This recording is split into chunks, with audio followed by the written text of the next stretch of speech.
Alright, y'all, so this week's episode of Love and Hip Hop Miami was given what it was given. So let's give it what we got.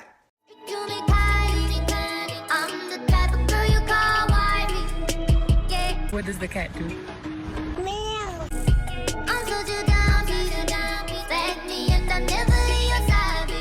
Alright, so the episode starts off with a radio interview down to the iHeartRadio, and it was Suki Hana, Chameleon, as she called herself, and Miami Tip. Somebody said Miami Tip Drill, but girl, that's too long of a name. So Miami Tip is just gonna have to work. But anyway, Suki was talking about her new single called Pretty and Ratchet, and it's more commercial. It's more radio friendly than the ratchet, gutter shit she always be giving. And she was like, honestly and truly, I feel like the bitches I hear that's lighter than me, built like this, and built like this, they doing all the shit that I'm doing now, and they making it popular, and it's okay for them. But if I do it, oh, they don't want to work with me. Oh, they don't want to work with me. And that's fucked up because I have a daughter that's just as brown skinned as I am, and I need to teach her that she is just as important, and she can do all the things that they can do, okay? And I love Miami Tip's perspective because I can relate to her, you know, being more fair-skinned. It's like I always have to prove I'm black. Like, everybody, God, child, you Hispanic. Like, it's like, no, I'm not. And even if I do have some of those, you know, traits and characteristics in my lineage, in my genetic makeup, bitch, you don't take away from the fact that I'm black and I'm proud, okay? Amara and Mamiana. So Mamiana is over the dog. The dog done ate up all the empanada ingredients, and she just not here for it. He eating up all the ingredients and shitting up all the ingredients all over the house, and ain't nobody here to pick it up because MJ said he was gonna do it, and then you done kicked his ass out. So what the fuck is we gonna do in this big ass house? Like, these turds gonna be hard as rocks by the time we find them, bitch, because this dog is so damn small. And you can just tell that Amara is like, girl, like, of all the things that I have to worry about right now, you coming to me about this dog shit all in this house, like, girl, never mind, I'm not gonna even say that, but just give me the dog. And then they get to talking about MJ, of course, and as Amara is just whining and crying, Mamiana was like, bitch, you knew this was gonna happen. So I don't even know why you all up in arms or why you shocked. You knew this demise was coming. You knew it was coming. Like, the nigga was not working. He was not bringing no money in. He said he was his big store, but he was not doing anything. The only thing that makes him appealing is that he is black and can speak Spanish. Even though he didn't put none of that Spanish to use in the house. Y'all know Mamiana struggles in her English, and y'all just talk to her in perfect English. Y'all can speak Spanish. I mean, I understand that we don't want to read subtitles all the time, but Spanglish will work. Amara does a perfect job of communicating with her mama because she says some words in English, and then she give you a Spanish phrase right here. MJ, you could have did the same thing, okay? But bitch, he said his telenovela moment was coming, and we gonna get to it. I like to call this next scene Trick Was Tricked.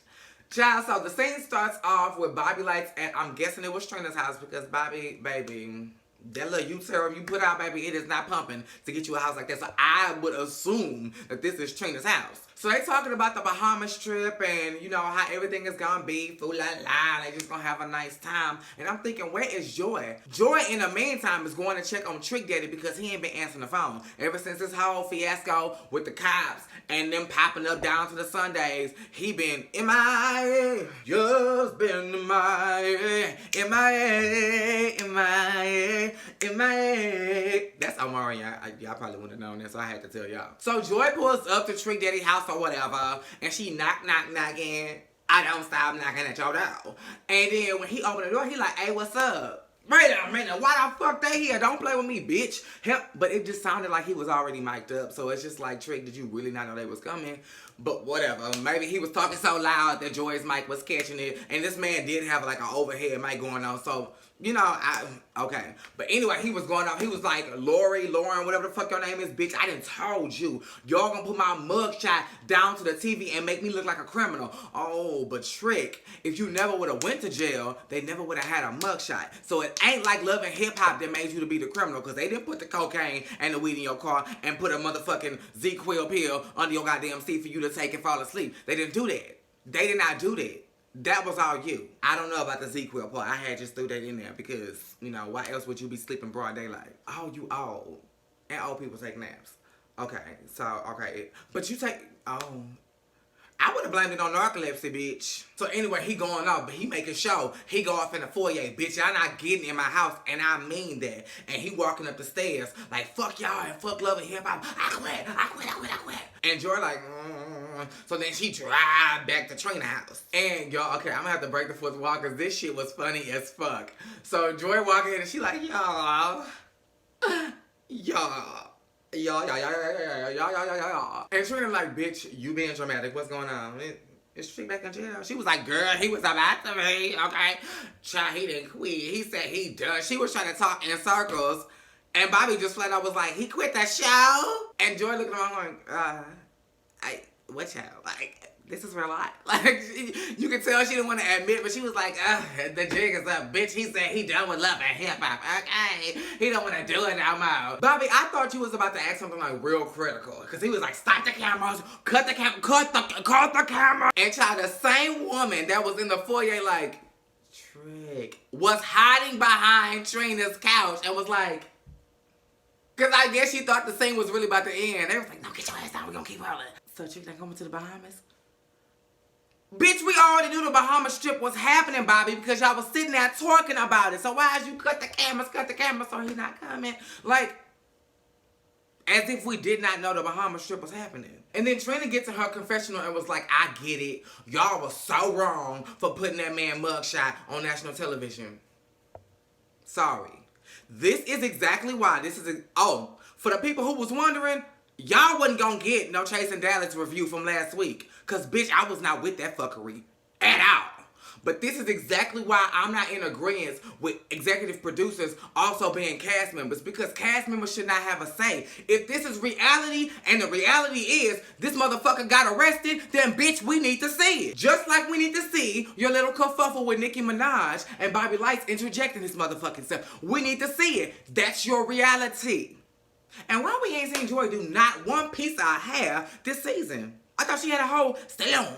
So, girl, I just don't understand. If it's reality, why can't we see it? Hood Brat. So we see Hood Brat in the studio. She, y'all got me. Let's run it back because I fucked that part up. Then she get in her confessional and she like, y'all, this nigga married. I'm like, oh, no. I knew it was too good to be true. That's why I said a little nice thing here and there about Kenny, but I always was like, bitch, because MJ was too motherfucking nice. And then we found out the motherfucking hoes in his goddamn story. So it's always a catch, bitch. Nothing comes without a cost. And that love was too easy. It was too good. It was too pretty. It was too picture motherfucking perfect, okay? He was always there for a listening ear. Always there with the sound advice. Always had the right thing. Like, girl. So yeah, the man married. So here's the bone that I have to pick with you, Hood Brat. In your rap, you was like, I heard you taking pipe to keep your pockets full. I cannot stand when a woman who is gay adjacent, claims to be an ally, got gay friends, chooses a gay slur or a gay jab to be the first thing they go after when they're trying to emasculate a man. I don't get that. Like, why is, as soon as you want to hurt a dude, you want to go for the gay? Then, bitch, how do you really feel about gay people? Because I don't really understand. And here's my other thing. You did a little snooping, and bitches love to, nigga, that's why you gay. That's why. So something in my spirit tells me, bitch, you knew all this shit when you was in love. It didn't affect you then. So now that you mad, oh, he gay now. Oh, he take dick for coin now. Bitch, you ain't just find this out. Because you ain't put that in the confessional. All you was surprised about was the fact that he was married. So if you had already heard that he was taking, first of all, I don't believe it. And I'm not one to turn away from a gay accusation, but I don't believe it. If this man got a whole wife and got you on the side and both y'all feel like y'all the only one, when does he have time to be fucking a dude? Because between studio and a man, you ain't got time to take care of your niece and nephew. So how can he fit a whole man in between y'all? It just don't make sense. And I didn't like that. I didn't like that people always go that route. It's just tired, delayed, through, and thrifty. And another thing, you was just trying to take a jab because when y'all had met up at the end of the episode, I'm skipping ahead, but you didn't bring that up at all. At all. And if you find out that a man you fucking fucks dudes, that would take primary precedence over whatever you was mad about. Because not only are you cheating on me with a whole wife, nigga, you gay? But we gonna get into that scene too. So we get to the spa day between Amara, JoJo, and Shay that they had planned for ages. And here they are conveniently right after. So Amara like, oh Lord, I do not want to talk about MJ with his sister right here. But I would really love to vent with my girls. But oh, this is going to be a struggle. So of course, soon as she sits down, JoJo is like, bitch, what's been going on? Tell us everything. And Amara's trying to like talk in circles and talk around. And basically Shay is like, so, you gonna listen to a woman from years ago that ain't got nothing, a perfect stranger, you don't even know this woman, you gonna let her ruin your relationship? And Amara's like, bitch, this bitch was singing my life with her words. She was killing me softly with her song. Killing me softly. Cause everything was the truth. It was as if she was living with us. Like, girl, And then Shay, so why you didn't tell me all this time? I just think it's shallow because my brother was the same now that he was when you met him. I get it. But when you in love and the dick is good, sometimes you may have on rose-colored glasses and you may not see things for what it really is. Sometimes you may be a little blinded by love, bitch. It happens. And then you wanna, so obviously we not as close as I thought we was, Amara, because you would have told me. Really? Really? So you mean to tell me if I'm having issues with my dude, the first person I'm gonna run to is his sister because we cool? As if she not gonna run back and tell him. If that was the case, I could have just told him how I was feeling. Because if I tell you, he gonna find out. He gonna find out. Which is exactly why he ended up popping up at the end of the scene. So Shay is just going. And Amara's like, you know what? Baby, I think I done seen the light. I think I too need a break from you. Because baby, it's just too much. And Shay, okay, that's perfectly fine. That is perfect. You know what? I'll give me a drink. I don't need a break. You cut off for life because I just can't do this no more. And baby, you must have forgot the scene that you had set up before you had got there. Because before you can make it to the end of the hallway and JoJo can get her thought across, knock, knock, knock, I don't stop knocking. No, he didn't knock. Fuck that. He said, creak, and walked his ass in with a bouquet of flowers and something else. I don't even know what was in that box. Because if you brought flowers, what could possibly be in the box? A plant? Like, I don't know. But JoJo was like, oh, girl, I gotta go. She didn't want to go, but the producers was like, get your ass out so they can have a one-on-one. Move. So MJ sits down and he's like, you know what? Over the past couple days, it's been rough. Oh, it's been rough. But all I could think about,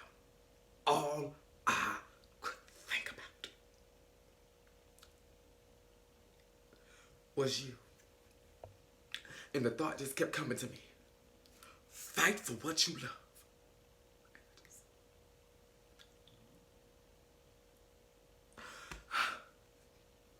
It's been rough. And as he's saying it's been rough, Amara reaches out and grabs his freshly manicured hand. So I guess life has been just so rough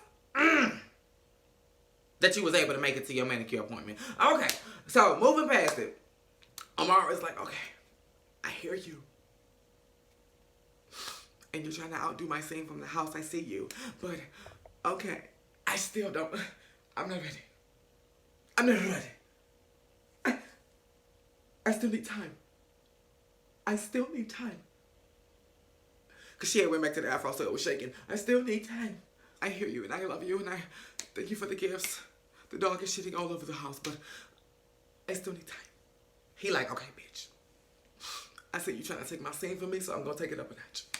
If it's time you need, I will give that to you, but I will always be here. Always. Take my hand, stand up, hug me. I will always be here. I love you. I love you. I love you. Bitch, he said he had seen what y'all had said about the telenovela, and he said, bitch, I want to work too. I mean, I want to be in the Tyler Perry film as well. So we jump back to the Bahamas. We see Bobby Lights and Joy talking, and they're reflecting on Nessa, which is Trina's mom, and how she loved the Bahamas, and how, sadly, she had always wanted to make one last visit, or one more visit, rather, to the Bahamas, but did not see it because she lost her, her battle to cancer. I think it was cancer. If I'm wrong, Trina, I'm so sorry. I think it was cancer, though. And Joy was like, oh, but we did bring her. And Bobby Light's like, what? And Joy pulls out an urn, and she's like, here's Nessa. she wanted to, you know, be here one last time, so I think we're gonna spread her ashes. And Bobby Lights must have got word that the telenovela activity was going on. He said, oh, bitch, I won't be counting out. I may be in the Bahamas, but bitch, I brought my acting chops with me. Bobby said, oh, but that bitch tried to cue a cry 3 times in this scene. He was like, oh, she was just so real. That bitch was so fucking real. Like, I could just call her about anything. And Joy was like, yeah, like more than my mama, I could call Nessa and get some sound advice and it could just be all right. And Bobby was like, oh my God. And I just suppressed everything. I be trying to be so strong for Trina. You know, we just bury everything. But, oh, Nessa, like, oh. But we supposed to turn up. We gonna have a good time. Like, we gonna have a good time. Like, I'm gonna do what I got to do. But it's just, oh, Lord.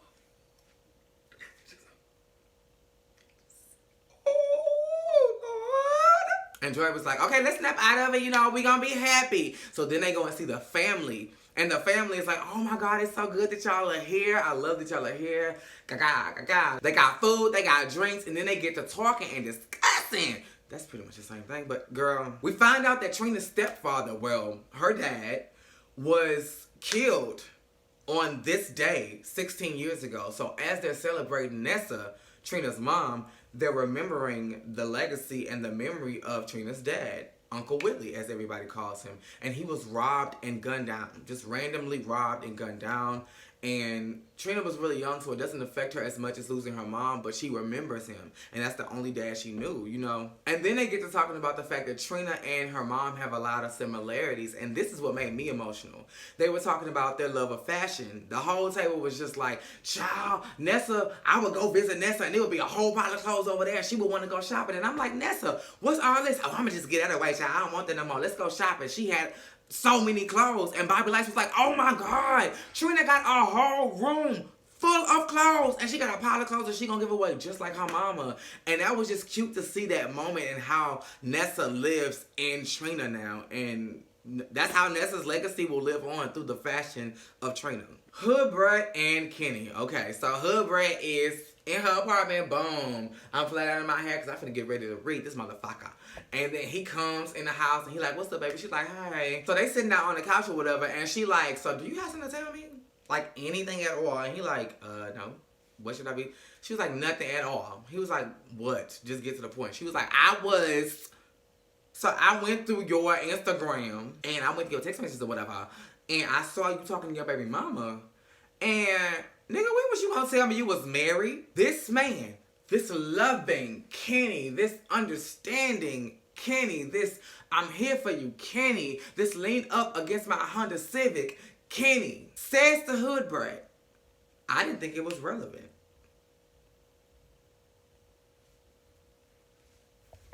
Cause I know damn well. Are you serious? You didn't think telling somebody you were married was relevant? Like, unless, I don't know.